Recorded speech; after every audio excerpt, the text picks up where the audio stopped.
దేవుని వాక్యాన్ని పరిశీలించి నిశ్చితంగా నేర్చుకుంటే పరలోకపు దేవుని ఆశీర్వాదాలు మన మీద ఉంటాయి. అందుకనే దేవుణ్ణి బాగా అర్థం చేసుకోవాలి. ఆయనలో కోపం ఉంది, ప్రేమ ఉంది, శాశ్వతమైన జీవితాన్ని ఇచ్చే దేవుడు.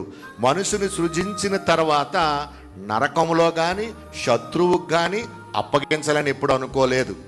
అవిధేయత వలన ఆ ప్రేమను మరిచి మనం సాతాను యొక్క బంధకాలకు మనకు వెళ్ళిపోతున్నాం.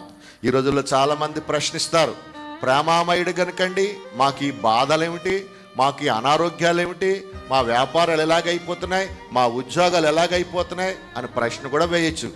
యేసు ప్రభు దగ్గర బ్రతుకుతున్న మనం నేర్చుకోవాల్సింది ఏమిటంటే, దేవుడు నువ్వు ప్రేమించకపోయినా ప్రేమిస్తున్నాడు. కానీ నువ్వు కూడా ప్రేమిస్తే ఎలాంటి సహాయం చేస్తాడో బైబిల్ గ్రంథం విశదీకరించింది.